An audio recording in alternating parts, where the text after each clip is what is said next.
Two Tennessee Tech students were out here volunteering, helping clean up when they found something unexpected. A Bible opened up to a verse with a message of hope.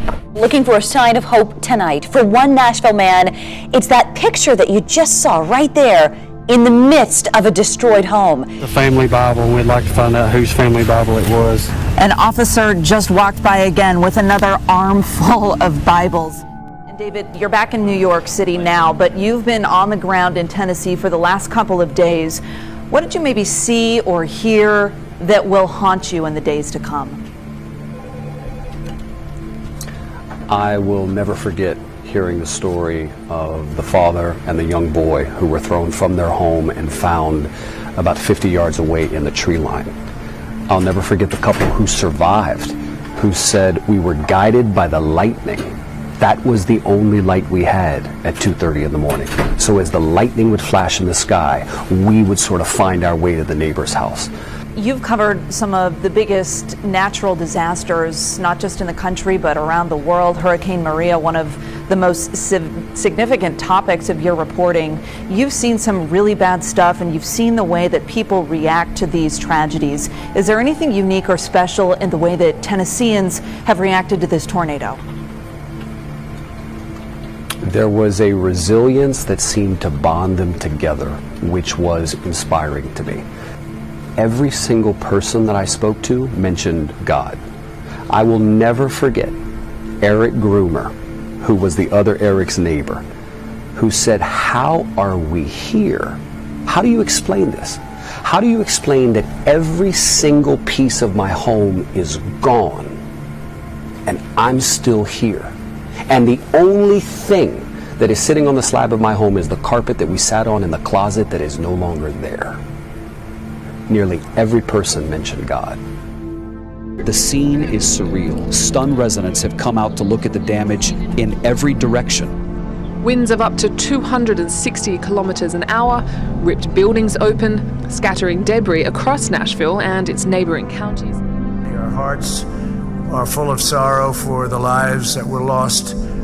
It's a vicious thing. Those tornadoes, I've seen many of them during a 3-year period, and I've gotten to see the results, and they are vicious. After the tornado blazed a 2-mile trail of debris, shattering lives. But dozens are still missing in the aftermath of the deadliest storm to hit the state in almost a decade. You might recognize Taylor Hicks from American Idol, the country music singer, among the many victims here. The vibration is what I'll never forget. He shared his survival story, jamming himself inside this closet in his garage. You won season 5 of American Idol. You said that 6 months was insane. Not as insane as the 30 seconds in there. Doesn't even compare. I mean, doesn't even compare. Just down the street, parishioners praying outside of a church with no facade. I went outside and,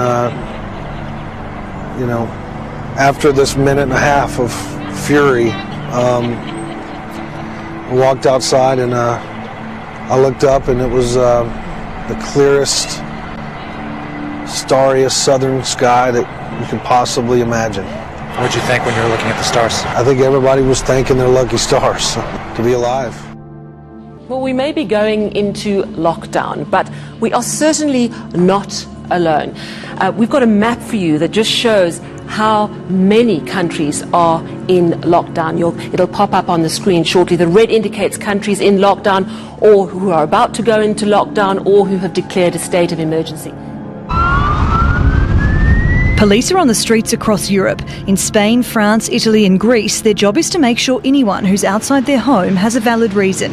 If they don't, they risk a fine. What can I say? It's difficult for everyone, but we have to get used to it, for the good of everyone.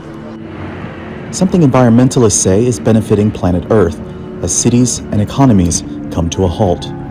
Su questa barca ci siamo tutti. While many of our landmarks, office buildings and apartment blocks go dark for 60 minutes, 7.6 billion people are being forced by events or Mother Nature to realize what else just isn't working. Organizers say now, more than ever, is the time to unite to safeguard our future and the future of our planet.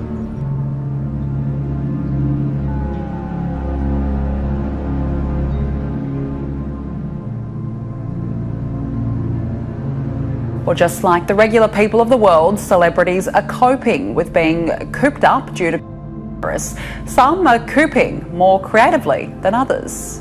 Is it any wonder that Wonder Woman herself, Gal Gadot, has gotten a bunch of celebrities together to sing Imagine there's no heaven. It's easy if you try. No hell below us. Above us only sky.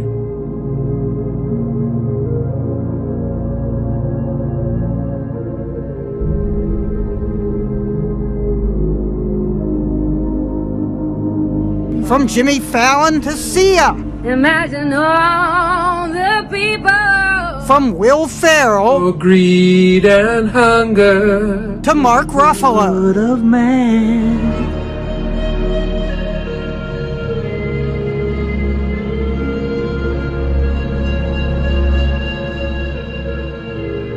Imagine all the people living for today. Imagine there's no countries. It isn't hard to do. Nothing to kill or die for, and no religion too.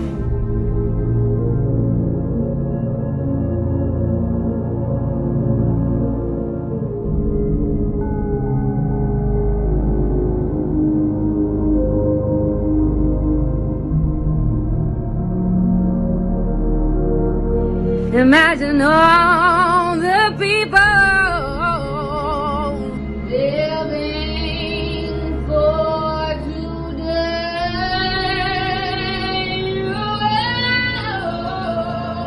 I hope someday you'll join us, And the world will be as one. Gal Gadot says she was inspired by the trumpeter who played Imagine.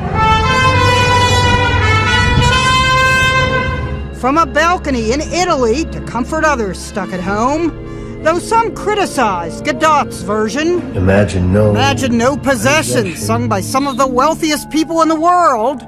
But how about singing Have Yourself a Merry Little Quarantine? We'll just have to muddle through. Outside Nashville, Brenda Sparks has turned her Christmas lights back on. And so we just wanted to bring a little light into these dark days. The virus has altered some of the Catholic Church's ancient rituals, such as holding Lent and Easter services this year in empty churches. Other world religions are adopting similar measures to limit the coronavirus risk. At one of India's holiest shrines for the Sikh religion, there is more health-related activity than religious prayer going on, and fewer visitors to the Golden Temple of Amritsar. Buddhist temples across South Asia are also seeing a sharp decrease in the number of prayer-goers. So has Islamist holiest mosque in Mecca, where the year-round smaller pilgrimage of Umrah has been suspended for the first time in more than 40 years. But the most drastic measure was the total closure of all mosques, not only in Saudi Arabia, but the Gulf region and most of the Muslim world. It's important to indicate the figure that it's about 2.6 billion worldwide. Yes. These are people that we understand are going to be confined to lockdowns as countries try to fight. In Germany, the streets are quiet following the introduction of a new rule banning public gatherings of more than 2 people. So we now know the beaches are closed, but if you're looking to go for a stroll or walk your dog along the Pacific Ocean, that is no longer allowed. Tonight, McHugh Kroll squeezed in a run along the beach in Santa Monica. So I thought I'm going to get another run in while I still can.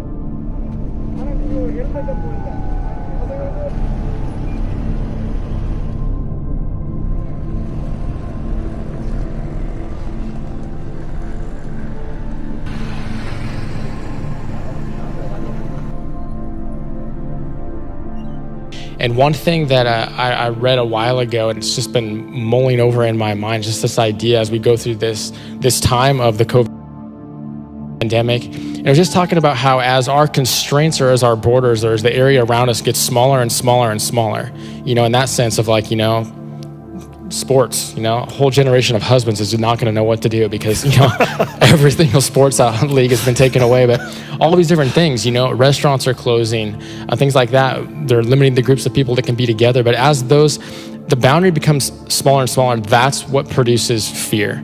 That's what produces, panic in people.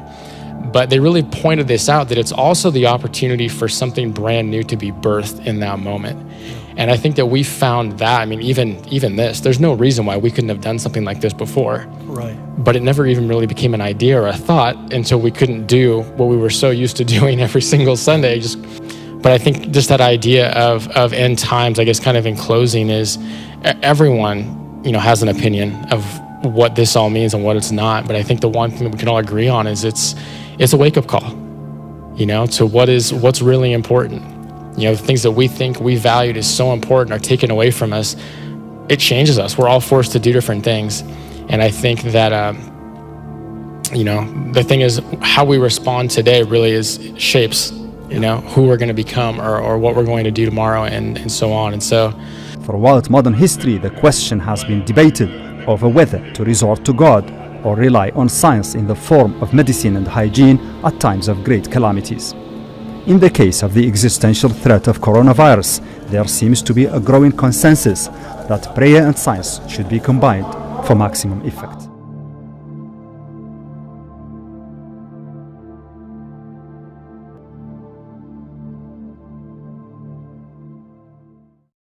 Don't forget that to contact me for any reason, you can find me on Facebook by searching for Curtis Minister Roach.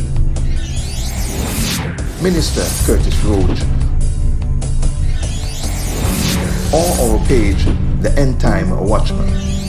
Just leave me a message and I'll reply at my earliest. Also, subscribe to my YouTube channel and be blessed by the hundreds of videos available to you. Please feel free to share any video to help us spread the good news of Jesus Christ. Take me home. You can also follow me on Twitter at Roach_Curtis.